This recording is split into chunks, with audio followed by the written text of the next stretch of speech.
Il faut que tu prophétises encore sur un grand nombre de peuples et de nations et de langues et de rois.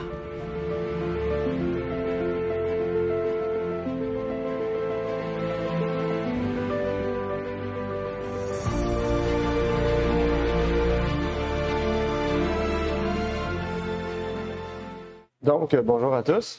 Bonjour. Bon, ça va chacun de vous. Donc, ce matin, nous allons continuer dans notre étude dans le livre de Romains. Quel était le titre de la leçon? Justifié par la foi. Exactement. On va continuer avec ce qu'on a vu sur la loi la semaine dernière. Aujourd'hui, nous allons partager donc sur la foi et pouvoir rétablir le lien qui existe entre la foi et la loi et mieux comprendre aussi la foi, puisque la foi est vraiment le principe qui régit notre vie et la raison pour laquelle nous sommes aujourd'hui présents pour adorer Dieu en esprit et en vérité. Et comme exemple, eh bien, nous allons prendre Abraham, puisqu'Abraham, on l'appelle le père de la foi. Donc, c'est pas à cause de lui que nous avons la foi, mais c'est par lui que nous avons eu la promesse de la foi et par laquelle nous sommes héritiers et héritières. Avant de commencer, nous allons faire une courte prière. Par la suite, nous pourrons entamer donc notre sujet. Prions. Notre Père est aux cieux, nous aimerions te remercier pour l'opportunité que tu nous permets de pouvoir partager ce sujet et bien que tu puisses bénir tous ceux et celles qui sont ici présents, ceux qui peut-être sont en route pour venir, Seigneur, et que par ta parole et par ton esprit, eh bien, nous puissions mieux comprendre cette épître aux Romains, le chapitre 4 que nous allons réviser aujourd'hui, Seigneur. C'est ma prière donc pour ces choses au nom de ton Fils Jésus-Christ. Amen. Amen.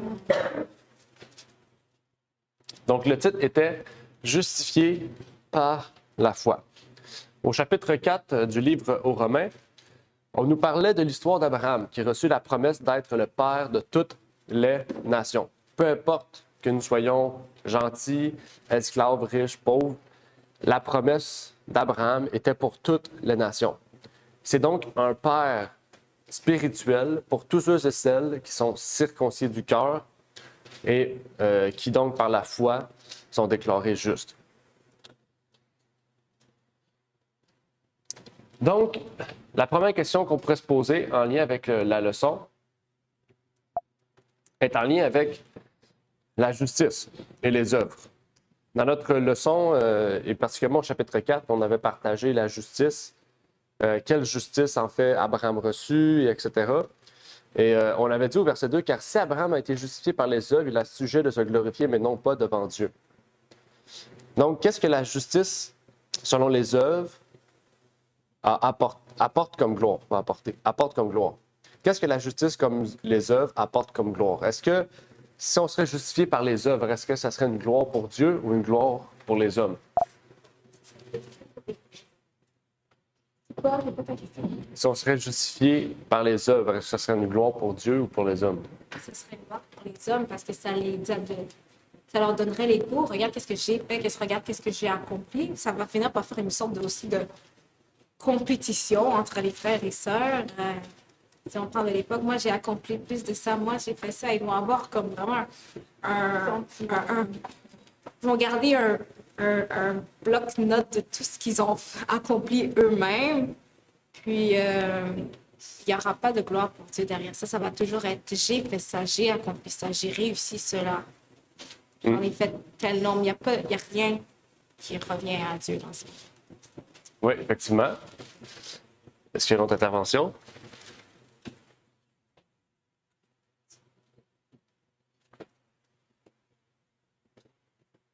Oui, Claude.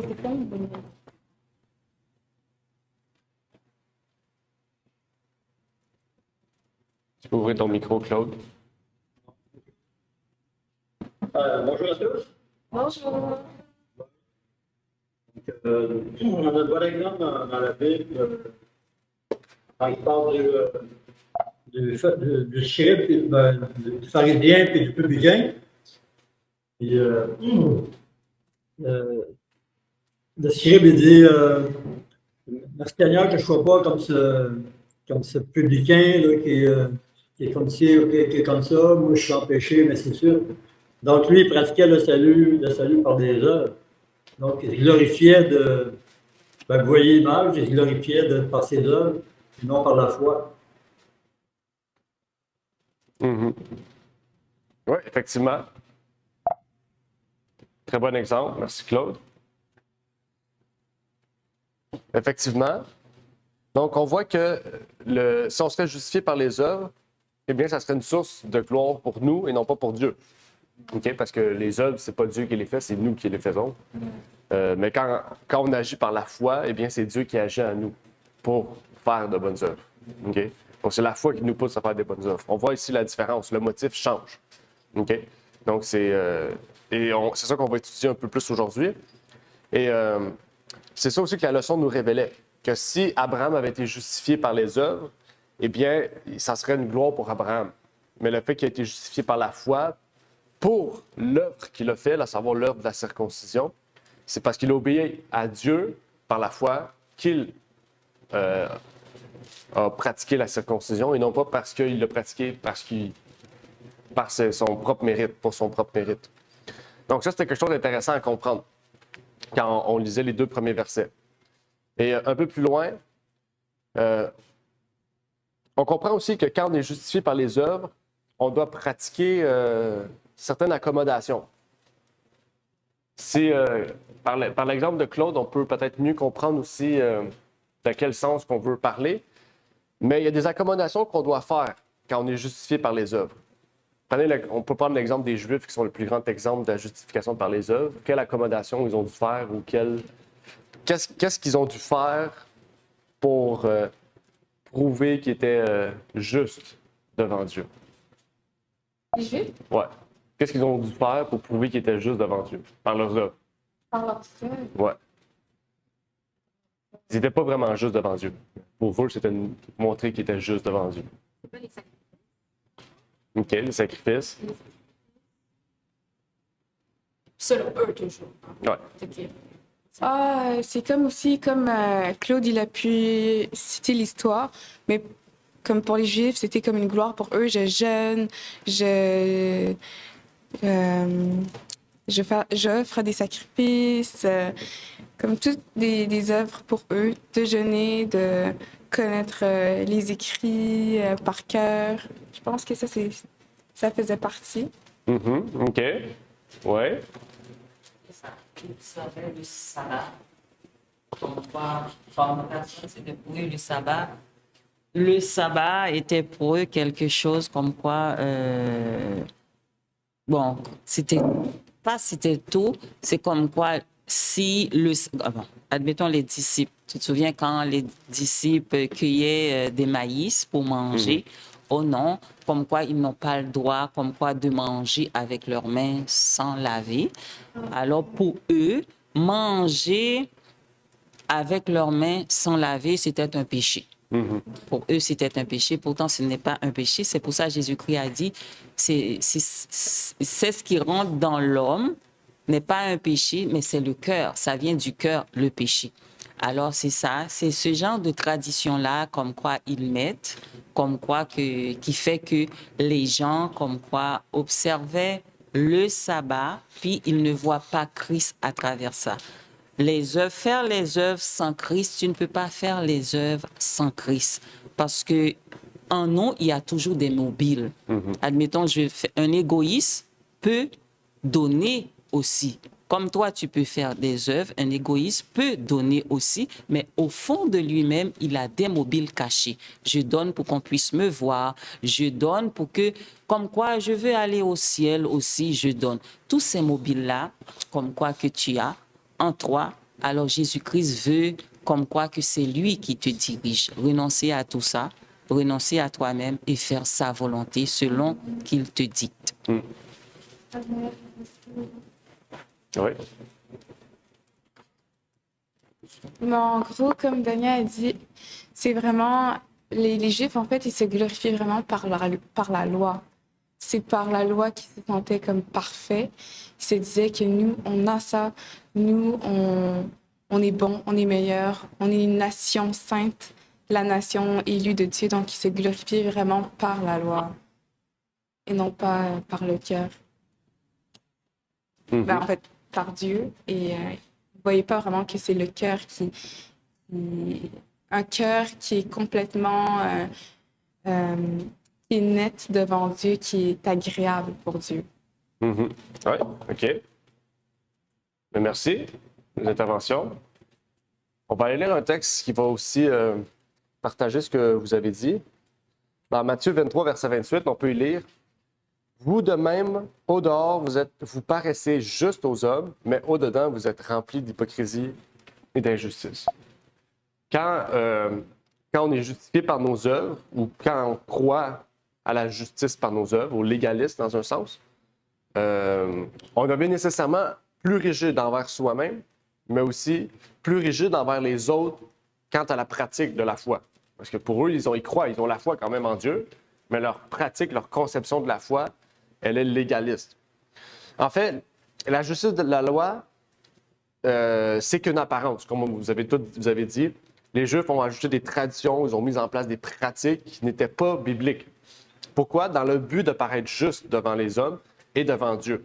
Okay? Et pourquoi ils faisaient ça? Parce que c'est impossible de suivre parfaitement la loi. Donc, ils devaient encadrer par d'autres lois la loi de Dieu pour paraître droit devant les hommes. Donc, ça fait en sorte, en fait, que on devient hypocrite, puis le contraire de juste, injuste. Donc, au lieu de paraître juste et pieux, on devient hypocrite et injuste. OK? Puis c'est ce qui arrive à la fin des temps. OK? On n'est peut-être pas légaliste, on est peut-être rempli d'amour. OK? On est peut-être trop sentimental. Mais on veut pratiquer une forme de justice, une forme de piété. Mais la Bible dit, on pratique la piété, mais ce qui en renie la force. On renie ce qui fait la force de la piété, qui est la vérité. Donc, dans la fin des temps, on se retrouve un peu dans la même situation que le judaïsme. Okay? Mais au lieu d'être rigide, on est trop ouvert. On est très sentimental. Ça, c'est quelque chose d'intéressant. Donc, qu'est-ce qui en fait nous glorifie devant Dieu? Quelle est la vraie raison? Qu'est-ce qui pourrait réellement nous glorifier devant Dieu? Est-ce qu'il y a quelque chose qu'on fait qui nous glorifie devant Dieu? Oui ou non? La seule chose que je dirais qu'on fait qui nous glorifierait devant Dieu, c'est accepter ce que Jésus fait. OK. Parce que sans ça, Dieu ne peut pas nous voir. Il nous voit à travers Jésus. C'est ça aussi, avec Jésus. OK. Sans Christ, tu ne peux pas faire sa volonté. Renoncer à toi-même et faire sa volonté. Quand tu vois le monde chrétien, les chrétiens se disent qu'ils acceptent Jésus. J'ai la foi. J'accepte Jésus, j'ai la foi. Mais tous les chrétiens vont dire que oui, j'aime Jésus, j'accepte Jésus. Mais si tu acceptes Jésus, est-ce que tu vas faire sa volonté? Parce que pour être qualifié pour le ciel, il faut faire la volonté de Jésus-Christ. Quand il dit « renonce à toi-même et prends ta croix », renonce à toi-même, c'est beaucoup de choses. Ça veut dire tu t'oublies toi-même et prends ta croix. Prends ta croix, c'est subir les épreuves aussi, les épreuves qu'il a subies lui-même. Alors c'est ça, c'est faire sa volonté à lui. Alors si tu fais pas sa volonté, comme il a dit dans le sermon sur la montagne, il a dit si quelqu'un prend ton affaire, laisse-le lui. Alors de nos jours, quelqu'un a pris mon téléphone, quelqu'un a pris mes affaires de force. Est-ce que je vais le laisser? Est-ce que je vais pas me battre pour le prendre? Non, il a dit de le laisser. Alors c'est tout ça. Il faut renoncer à tout ça. Tu vas te battre pour le prendre. Mais Christ a dit non. Tu ne vas pas te disputer, tu ne vas pas, comme si on dit escorte de militaire pour l'arrêter. Il a dit, tu le laisses. Mais est-ce qu'on est prêt à renoncer à tout ça? Prends ta croix et suis-moi. C'est toi. Tu n'as plus de volonté. C'est faire la volonté de Jésus-Christ seulement. Comme il faut qu'il n'y a pas aucun mobile en toi. Alors, pour faire tout ça, c'est pour ça qu'il faut lui demander de nous de nous donner son esprit à lui afin qu'on puisse faire les choses. C'est ça, de faire sa volonté. Alors, si on ne fait pas sa volonté vraiment, il n'y a personne qui va hériter le royaume. Il faut être qualifié. Pour être qualifié pour le ciel, alors il faut faire sa volonté. Quand tu vois dans Pierre, l'échelle et la vertu, il a dit, oui, tu as la foi vraiment, mais la vertu, il faut avoir tout ça aussi. Il faut monter cette échelle jusqu'au dernier échelon, étape par étape. Alors, faire sa volonté, c'est ça qui est... Sans sa volonté, si on ne fait pas sa volonté, non, nous ne pourrons pas vraiment faire les œuvres du Christ. Effectivement. Dans Apocalypse 18, verset 1, qu'est-ce que le verset nous dit? Un verset que vous connaissez sûrement. Apocalypse 18, verset 1. Dans ma tête, j'ai une secret d'une voix forte, mais je sais pas ça. Tu veux lire? Vas-y. Après cela, je vis descendre du ciel un autre ange, ayant un grand pouvoir, et la terre fut éclairée de sa gloire. On parle ici d'une gloire. C'est quoi cette gloire? La gloire de Dieu sur terre. Comment la gloire de Dieu va être sur terre? Son esprit en nous. Donc, exactement. Donc, il y a une façon de pouvoir glorifier Dieu sur cette terre. On dit souvent que la seule gloire de Dieu, c'est la foi, etc., effectivement. Mais on sait qu'il y a une seule façon que nous pouvons rendre gloire à Dieu, ou que nous pouvons être glorieux devant Dieu. C'est pas devant les œuvres. Ça le dit, si on fait les œuvres, c'est nous qui prenons la gloire. Okay? Mais là, c'est différent. La gloire qu'on reflète, c'est pas nous qui la provoquons. C'est nous qui la recevons. Okay? Donc, la seule gloire qu'on peut offrir à Dieu, c'est par notre caractère. Comme on l'a dit, le fait de suivre Christ, le fait d'avoir son esprit, le fait de croire en lui. Donc, c'est seulement par la foi que nous pouvons avoir un caractère glorieux devant Dieu, puis qui glorifie Dieu, puis qui va, sur cette terre, eh bien, pouvoir être un atout, un objet spécial pour Dieu. Okay? Parce que c'est pas tout le monde qui va recevoir ça. Okay? On sait, dans la Bible, on sait qu'il y a un reste qui va être glorieux devant Dieu et pour Dieu. Donc maintenant, avançons un peu plus loin dans le Romain au chapitre 4.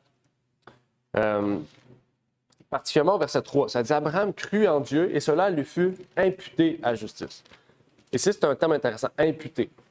On sait que dans la Bible, il y a une seule justice qui se sépare en deux. On sait que la justification par la foi, c'est pas juste le fait qu'on est tous sauvés, puis c'est la belle vie, puis c'est parfait. C'est pas juste ça. Okay?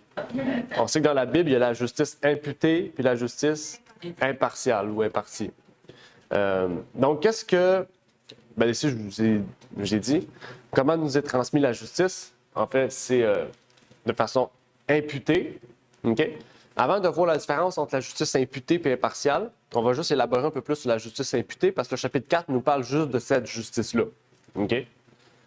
On va lire une citation d'A.T. Jones qui nous dit « La vraie circoncision est celle du cœur par l'esprit. » Romains 2, 29. On l'a déjà étudié ce verset-là. En conséquence, le don du Saint-Esprit est le sceau de la justice de la foi que nous avons. Ça, c'est Paul qui parle de ça dans Corinthiens. Il est le sceau de la justice de Dieu qui nous est imputé par la foi avant que nous soyons circoncis. Okay? Avant que nous soyons circoncis. Donc, dans notre incirconcision, nous recevons la justice imputée, qui est la justice de la foi. Et aussi le sceau de la justice de Dieu qui nous est imparti par la foi après que nous ayons été circoncis. Donc, on voit, il y a deux étapes. Il y a la justice imputée avant que nous soyons circoncis. Puis quand nous sommes circoncis, donc le cœur, n'oubliez pas, eh bien, nous avons la justice impartie. Et tout ça, c'est le sceau de Dieu. Ben, c'est ça qu'on va aller voir. Donc, il y a la justice imputée et impartie. Ce n'est pas tous les chrétiens qui croient ça. Okay? C'est pas beaucoup. Il y a pas même, c'est pas une grande majorité de chrétiens. Okay? Je pourrais pas dire c'est 10% passe à 90, peut-être 50-50. Mais l'idée de la justice imputée qui est impartie, c'est qu'un concept... Ah, vas-y, excuse. C'est un concept qui est très profond sur la justification par la foi.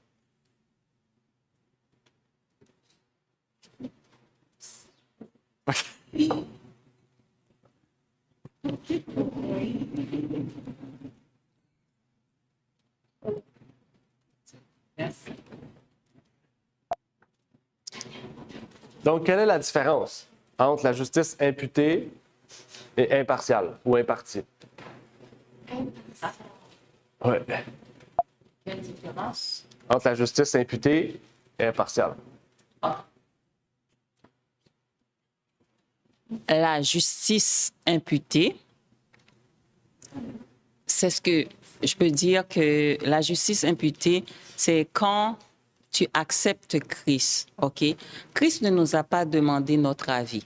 Tout simplement, il est mort pour le monde entier. Il est mort pour le monde entier. Alors, quand un chrétien vient à Christ, qu'est-ce qu'il fait? Il lui demande pardon, il s'est repenti et après, il a accès au ciel. C'est comme ce chrétien-là, le fait que tu as accepté Jésus-Christ, tu as accès au ciel, mais tu n'es pas encore au ciel. Tu as ton passeport pour le ciel, mais tu n'es pas encore qualifié pour le ciel. Jésus-Christ est mort pour toi. Là, tu l'acceptes, mais tu n'es pas encore qualifié. La justice imputée est donnée gratuitement à tout le monde sur cette terre, mais impartie, c'est la sanctification. Alors, c'est cette vie qu'on doit mener pour ressembler, pour refléter le caractère de Jésus-Christ. Dans la justice imputée, tu lui demandes pardon, tu t'es confessé, tu l'as accepté, tu as prêté serment devant tout le monde, tu t'es baptisé, mais ce n'est pas tout. Ce n'est pas tout. Alors, tu dois, comme quoi, mener une vie de sanctification. C'est là que la justice impartie rentre. Alors, tu dois demander, et pour mener cette vie, tu ne peux pas, comme si mener cette vie sans l'Esprit de Jésus-Christ.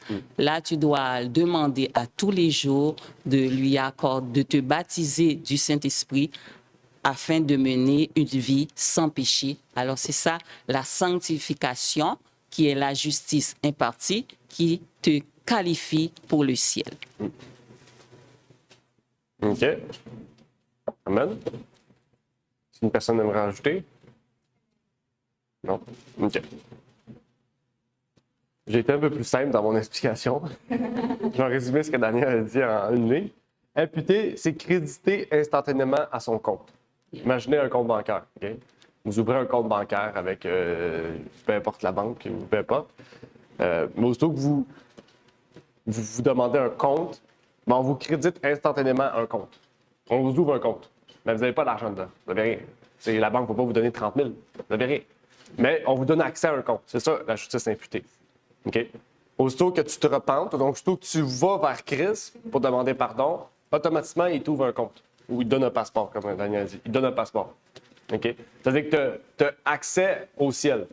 Tu peux prier, demander pardon, tu peux avoir accès à tous les bienfaits du ciel. Parce que Jésus, c'est notre avocat, donc il est devant le Père en tout temps pour nous, pour intercéder pour nous. Donc, il est toujours là pour nous, puis les anges sont à notre service aussi. OK? Il faut savoir, OK? On n'est pas au service des anges. Les anges sont à notre service. OK? Donc, quand on dit quand c'est gratuit, on aime ça, le mot c'est en abuser. Quand c'est gratuit, on aime ça en abuser, mais c'est la même chose avec les anges. On sait que les anges sont à notre service. Priez autant de fois que vous voulez, les anges vont être là pour vous servir.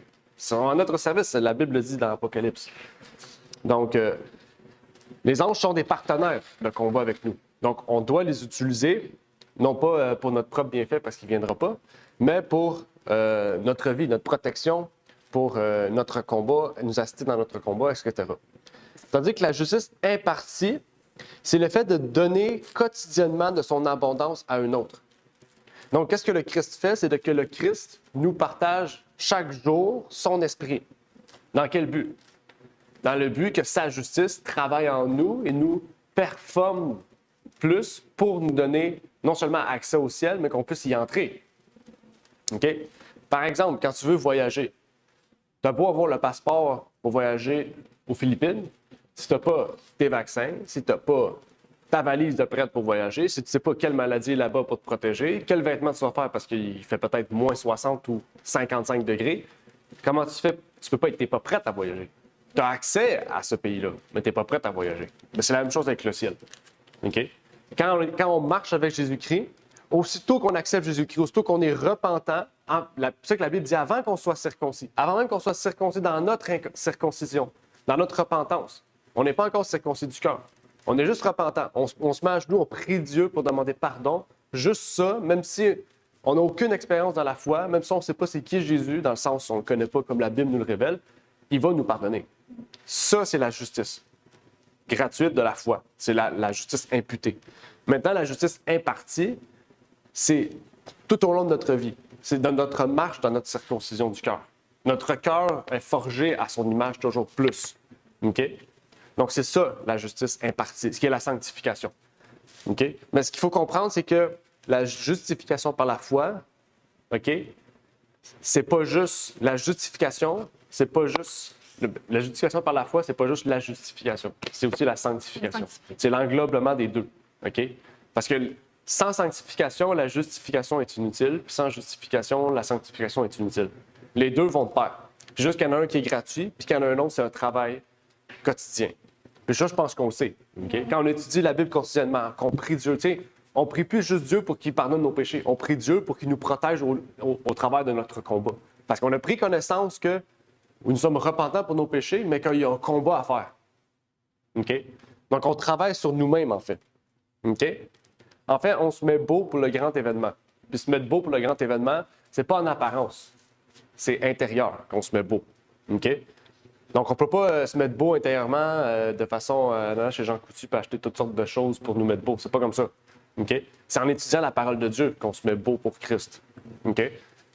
Donc, quand on se met beau, c'est comme un mariage. Hein? Quand on se met beau, on se prépare pour un mariage, qu'est-ce qu'on fait? On revêtit les plus beaux habits, on fait le plus beau moment de noces, mais c'est la même chose. On va se marier avec Jésus-Christ. Donc, on se met le plus beau intérieurement, c'est-à-dire on travaille notre caractère pour quand on arrive au ciel, qu'on n'arrive pas, puis que genre, ah, c'est toi, Jésus. Écoute, là, moi, ça fait 50 ans, j'attends en bas, là, je t'ai écœuré, là. T'sais. Non, on va être capable d'arriver là, puis d'arriver avec une prestance, une aisance, un respect envers notre Sauveur. OK? C'est pour ça que c'est pas n'importe qui. Là, demain matin, on aurait beau faire entrer Emmanuel Macron au ciel, le forcer de force au ciel, il ne voudra pas y être. Il ne voudra pas. OK? Donc, on ne peut pas y aller de force. Même si Emmanuel Macron il a le même passeport que toi, s'il ne veut pas y aller, il n'ira pas. Même si tu le fous, tu le prends, tu le mets au ciel, il va vouloir se jeter en bas. Il ne va pas vouloir rester. Parce que ça va trop bien. Ces gens-là aiment ça, avoir la gloire pour eux, avoir tout le prestige pour eux. Là-bas, c'est pas pour eux. Là. OK? Donc, on comprend, c'est ça, en fait. C'est pour ça que c'est pas tout le monde qui va aller au ciel. Parce que c'est pas tout le monde qui est apte à être au ciel. OK? On va les laisser une semaine, ça va être beau. Pour moi, ça va être parfait, mais un mois après, ils vont dire « Ah, il me faut de l'alcool, il me faut un party, il me faut un club, il faut que je tue quelqu'un, Naturellement, l'homme est comme ça. Est pécheur, est violent, est agressif, aime le mal. Donc, quand on est chrétien et qu'on ne veut plus, on haït le mal de la même manière que Jésus, eh bien, notre caractère va changer et être apte à être au ciel. Puis là, vivre dans la paix, dans la joie et tout ça, ça va être non pas, un désir passager, mais un désir permanent. On comprend? On va en parler plus tantôt parce que le sermon d'aujourd'hui va approfondir peut-être un peu plus ce sujet-là. On va lire une citation aussi, peut-être pour mieux comprendre. La messagère nous dit « La justice par laquelle nous sommes justifiés est imputée. La justice par laquelle nous sommes sanctifiés est transmise, impartie. Le premier est notre titre au paradis, le second est notre aptitude au paradis. » C'est très clair, très bien résumé. Une puissance divine est mise à la disposition de l'homme qui le rend participant de la nature divine. Ayant échappé à la corruption qui règne dans le monde par la convoitise, ainsi l'homme repentant et croyant entre en possession de la justice de Dieu en Christ. OK? Donc ça, c'est quelque chose d'intéressant. Et même pour aller un peu plus loin, l'apôtre Paul nous dit dans Romains 4, verset 4, « Or, le salaire de celui qui travaille est regardé non comme une grâce, mais comme une dette. » Donc, c'est intéressant. C'est-à-dire que toute notre vie, on travaille pour payer une dette qui ne sera jamais payée, parce que c'est la mort de Jésus-Christ. Mais qu'est-ce que ça veut dire, ça? Parce que c'est quand même lourd. Il n'y a personne qui voudrait travailler pour payer une dette éternellement. Il n'y a personne qui voudrait faire ça. En tout cas, moi, je ne veux pas faire ça. Si vous voulez, vas-y, allez-y. Mais moi, j'aimerais pas ça travailler comme un d'arrache-pied pour payer quelque chose que je ne pourrai jamais payer. OK? Donc, qu'est-ce que ça veut dire, ça, comme chose? Qu'est-ce que ça veut dire, ce verset-là, 4? Le fait qu'on travaille, ce qu'on fait, c'est pas comme une grâce, mais c'est une dette. Qu'est-ce que ça veut dire ici? De quoi qu'on parle? Il faut comprendre le contexte de Paul dans les 3 premiers versets pour comprendre le verset 4. Parce que le verset 4, c'est vraiment la profondeur des 3 premiers versets que Paul a voulu partager. Même le verset 5. 4 et 5, là, c'est vraiment la profondeur. Parce que le verset 6, il change un peu, là, il s'en va un peu plus loin. Il exprime un peu plus. Il prend un autre exemple pour exprimer un peu plus profond sa pensée sur la foi. Mais le verset 4 et 5, c'est un peu l'apothéose de son idée du verset 1 à 3. L'être humain est capable de payer cette dette. C'est seulement Jésus-Christ. Et il l'a déjà fait, il nous a justifiés. Il a déjà payé cette dette. Mm-hmm. Alors, l'homme est incapable vraiment de payer cette dette. Alors, et Christ l'a déjà fait pour nous, alors nous devons être maintenant ses collaborateurs en se soumettant complètement à sa volonté, Mais cette justice, il l'a déjà payée pour nous. Mm-hmm. Oui, Anna?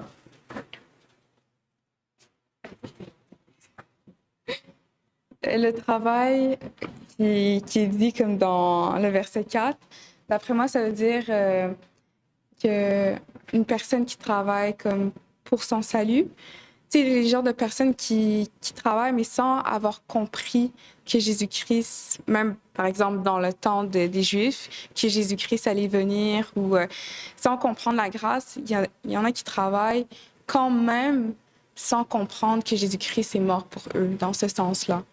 Alors que pour ceux qui ne travaillent point, eh bien, la grâce est imputée par justice. Je pense que c'est ça que ça veut dire. OK. Qu'est-ce que ça signifie le salaire ici? Le salaire, c'est ce que tu reçois, soit la vie, soit la mort, OK. soit le salut, ou soit une réprimande. OK. Puis qu'est-ce qui parle au verset 2 et 3?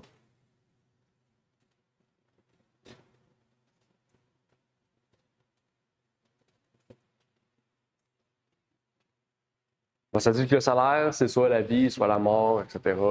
Donc, on comprend qu'ici, le salaire, c'est pas quelque chose de littéral, mais c'est quelque chose de spirituel. Mais qu'est-ce qui parle au verset 1 à 3 qui est en lien avec, qui pourrait être en lien avec le salaire? Si on y va dans un sens spirituel. C'est là qu'on peut comprendre la profondeur de Paul ici.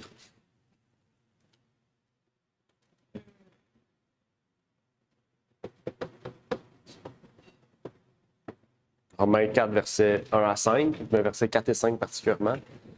Ben, ça veut dire que le salaire, c'est la gloire. OK. La gloire de qui? De quoi? Ou comment? Les 5 W.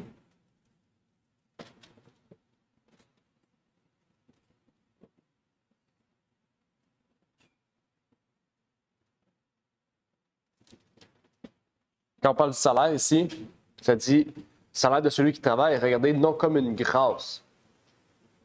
OK? C'est qui est rempli de grâce? C'est qui nous a donné la grâce? Jésus. Donc, qu'est-ce que ça pourrait être le salaire? C'est celui qui travaille ne le fait pas pour avoir une grâce. C'est nos œuvres. Vous êtes d'accord? Qu'est-ce que les œuvres? Le salaire. OK? En fait, ce que ici Paul veut dire, il revient sur la justification par la foi, mais il le prend sous un autre exemple. C'est pour ça qu'il faut bien comprendre Paul, parce que des fois, Paul est comme. Il n'est pas perdu. Hein. C'est juste qu'il s'exprime vraiment différemment des autres personnages de la parole. Mais ici, il dit or, le salaire de celui qui travaille. Ou on pourrait dire or, les œuvres. OK? Or, les œuvres de l'homme est regardée non comme une grâce, mais comme une dette. Parce que qu'est-ce que le fait que Jésus est mort pour nous, OK? Pour nous sauver, mais en fait, pour nous, toutes les œuvres qu'on fait à cause de la foi qu'on fait, c'est pas pour qu'on soit juste devant Dieu qu'on fait les œuvres. C'est parce qu'on a une dette envers Dieu qu'on fait les œuvres. OK? Donc, quand on a la foi en Dieu, on comprend que les œuvres qu'on fait, ce n'est pas pour être gracié devant Dieu. Tu comprends? Parce qu'il y en a, c'est ça qu'on va comprendre. On va avoir la foi en Jésus, puis on va dire, je vais faire des œuvres pour être gracié devant Dieu. Non. Déjà que tu as la foi en Dieu, tu es déjà gracié devant Dieu. OK? Les œuvres ne sont le fruit de ta foi. OK? La preuve que tu sers Dieu. OK? OK? Pas prouver que tu sers Dieu. La preuve que tu sers Dieu. On comprend? Les œuvres, c'est le égal. Le A plus B égale C, c'est ça. Le C, c'est les œuvres. OK? C'est pas foi plus œuvre égale sauvé. Non. OK? C'est foi plus sauvé égale œuvre.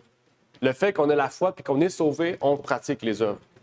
Les œuvres ne sont le fruit du fait qu'on est accepté au ciel. OK?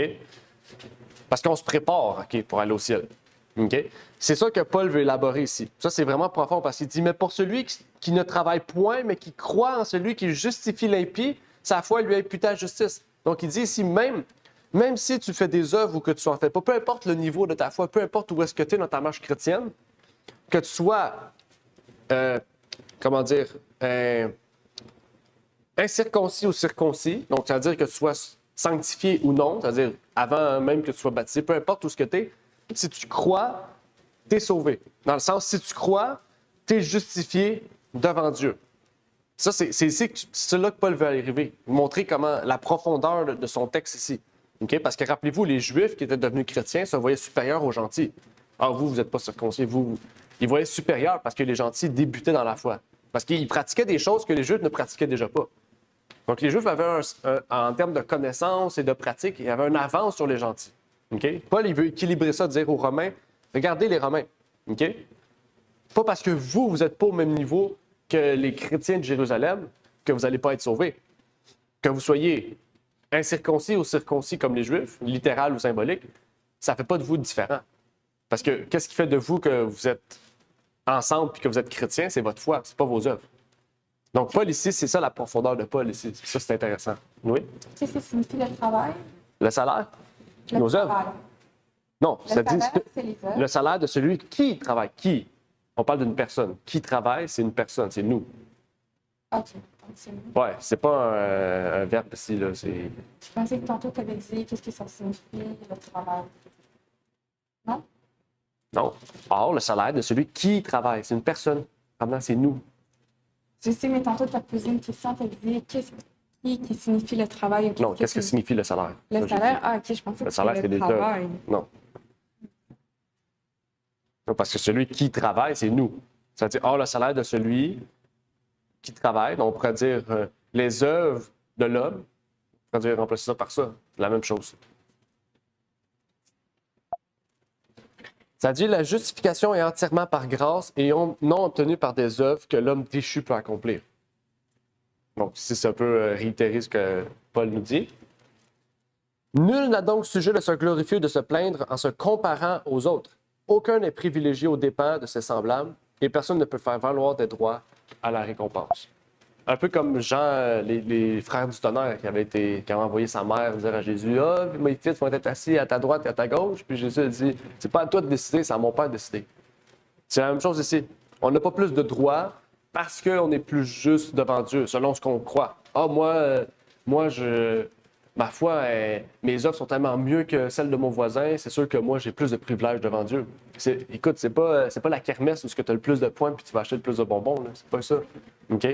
On est tous égaux. On est tous sauvés. Dans le sens que peu importe où est-ce que tu es dans ta foi, peu importe où est-ce que tu es dans ta marche chrétienne, si tu vis selon la lumière puis selon la connaissance que tu as dans la pratique, donc dans les œuvres, c'est-à-dire la foi que tu as, t'amène à pratiquer des œuvres, c'est normal que chacun va être différent dans sa pratique. Parce qu'on est tous différents dans notre marche. On est tous à un niveau différent. Par exemple, une personne qui a 50 ans dans la foi chrétienne devrait avoir pratiqué des œuvres, dans le sens, devrait montrer sa foi d'une manière beaucoup plus présente, assidue et pieuse qu'une personne qui vient d'apprendre à connaître Jésus-Christ. C'est normal. Si ce n'est pas le cas, eh bien, posez-vous des questions sur votre foi. Il y a un problème sur votre foi. Donc, on comprend ici que Paul est clair et juste et ça pourrait nous amener à plein de messages. Là. Il y aurait comme, on pourrait en parler une 50aine d'heures juste sur ces versets-là, tellement que ça rouvre de portes sur de sujets intéressants. Mais ce qui est intéressant, c'est que ça continue. Paul, il continue ici, il parle de David. Puis David, il parle, quand il cite David, il cite des béatitudes. Béni sont ceux, béni est l'homme. Versets 7 et 8. En citant les psaumes, ça dit cette béatitude. Donc, Paul ici cite David et cite des béatitudes. Et ça, c'est intéressant. Des béatitudes, c'est des bénédictions. Hein? Donc, c'est des textes quand même profonds qu'on parle. Donc, Paul élabore un peu plus loin en prenant d'autres exemples. Bénis sont ceux dont les iniquités sont pardonnées et dont les péchés sont couverts. Donc, est-ce qu'on est béni d'avoir Jésus-Christ qui est mort pour nous, mais d'avoir accepté, surtout, Jésus-Christ dans notre vie pour qu'il pardonne nos péchés? Parce que c'est juste ça qu'on a à faire. On a juste à se mettre à genoux, à demander à Jésus pardon pour nos péchés. Puis après ça, on a accès à cette justice. En fait, nous, notre travail, c'est juste de reconnaître que Jésus est mort pour nous, qu'il est le Fils de Dieu. Puis ça, c'est la repentance. La Bible dit, puis la Bible en parle. OK? Repends-toi et convertis-toi et fais-toi baptiser au nom de Jésus. C'est ça que la Bible nous dit. OK? Et une question qu'on pourrait aller un peu plus loin, un lien qu'on pourrait faire aussi entre le sanctuaire et la foi. Est-ce qu'il y a un lien entre le sanctuaire et la foi? Ici, le texte n'en parle pas, mais je trouve ça intéressant peut-être d'élaborer sur ça. Peut-être pour vous amener à comprendre ou vous amener à décider d'étudier le sanctuaire, parce que c'est un sujet intéressant. Donc, est-ce que le sanctuaire, est-ce que la foi est liée ou peut être liée au sanctuaire? Ouais. Oui? Est-ce que vous avez déjà étudié le mot sanctuaire? Moi, cette semaine, je l'ai étudié. Je trouve ça intéressant. Qu'est-ce que ça signifie, sanctuaire? C'est quoi un sanctuaire? Là, on dit un sanctuaire, c'est l'endroit où les dieux vivent. Bon, c'est très vaste comme réponse. On a souvent cette idée-là. Parce que oui, il y a des sanctuaires païens ou chrétiens. Le sanctuaire, c'est un mot neutre, comme on dit. C'est dans la Bible, ça s'applique autant au temple païen qu'au temple de Jérusalem de Salomon, par exemple. Mais qu'est-ce que signifie le mot sanctuaire?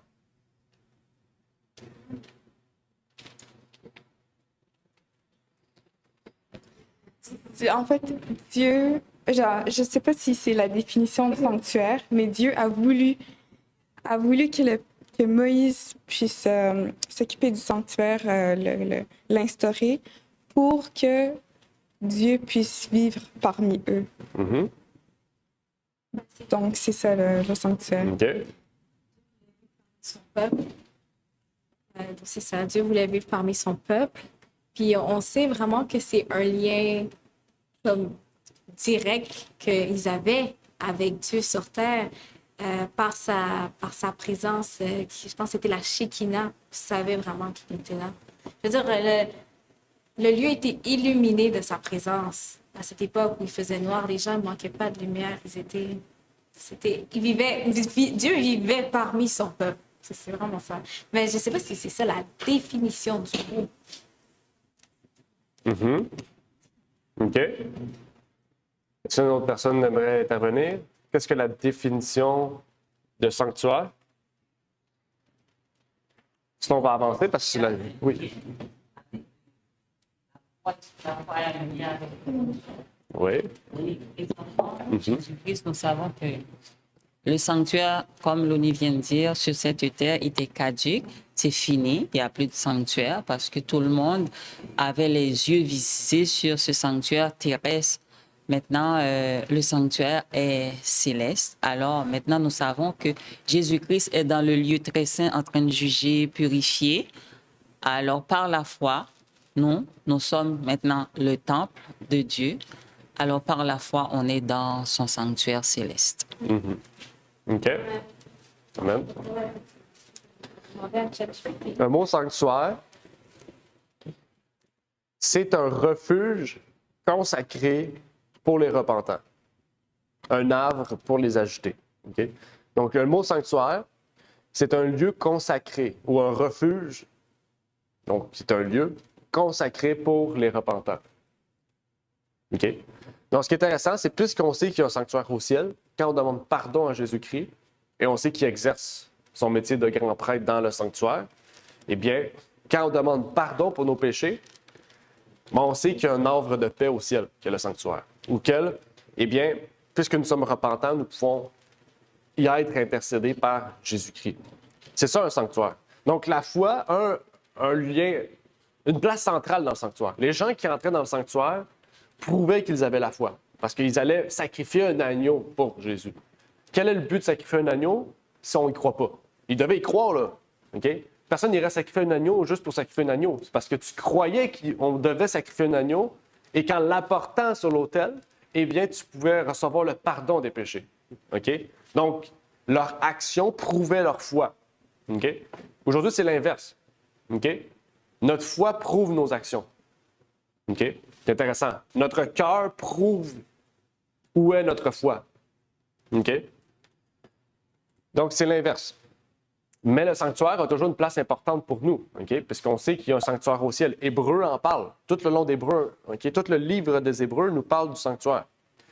Et ici, on peut lire dans la Tragédie des siècles, de même qu'anciennement, les péchés du peuple étaient placés par la foi sur la victime pour le péché et par le sang de cette dernière, transférés en image dans le sanctuaire terrestre. Ainsi, dans la nouvelle alliance, les péchés de ceux qui se repentent sont placés figurativement par la foi sur le Sauveur et littéralement dans le sanctuaire céleste. OK?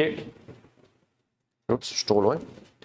Et de même que le sanctuaire terrestre devait être symboliquement purifié par l'enlèvement des péchés qu'il avait souillés, ainsi il faut que le sanctuaire céleste subisse une purification réelle par l'élimination, l'effacement des péchés qui y sont inscrits. Ça, c'est un autre sujet. Et si vous voulez mieux comprendre cet aspect-là du sanctuaire, la purification, il y a un petit livre qu'on a publié qui s'appelle « Le sanctuaire de la Bible ». C'est 34 pages. Vous allez comprendre bibliquement c'est quoi le lien entre le sanctuaire et les prophéties, le sanctuaire et le fait qu'il soit au ciel, la purification du sanctuaire, qu'est-ce que ça symbolise, ça signifie. Ce petit livre-là vous permettra de comprendre toutes ces choses. OK? Donc, ça nous permet de mettre fin à la leçon de l'école du sabbat. Est-ce qu'il y avait des questions avec la foi? Je pense qu'on a bien compris comment être justifié par la foi. C'est quoi l'importance de la foi dans notre vie. La place aussi de la loi et la foi, on a vu plus ça la semaine passée, mais cette semaine, on a plus élaboré aussi sur cet aspect-là. Donc, est-ce qu'il y a des questions? Commentaires? N'hésitez pas.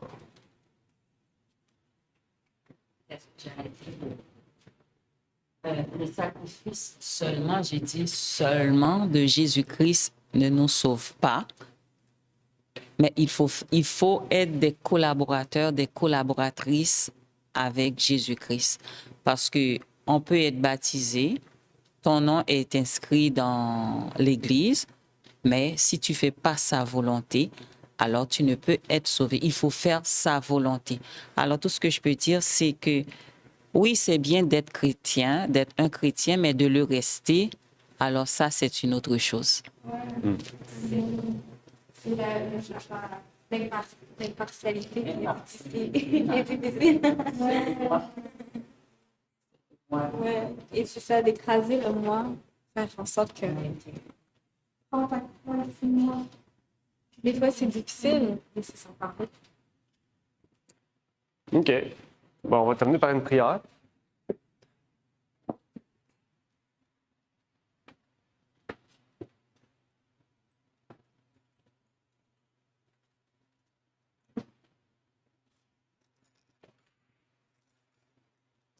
Notre Père est aux cieux. J'aimerais te remercier, Seigneur, pour cette étude que tu t'es permis d'avoir. nous permet de mieux comprendre la foi et particulièrement le livre et l'Épître aux Romains, Seigneur.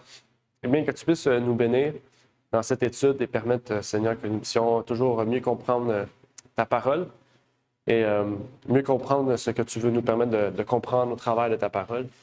Et que tu puisses bénir chacune des personnes ici présentes et dans la continuité aussi de notre étude sur l'école du sabbat, Seigneur, en lien avec l'Épître aux Romains. Et donc, je te prie pour ces choses et que, Seigneur, tu puisses bénir cette journée de sabbat.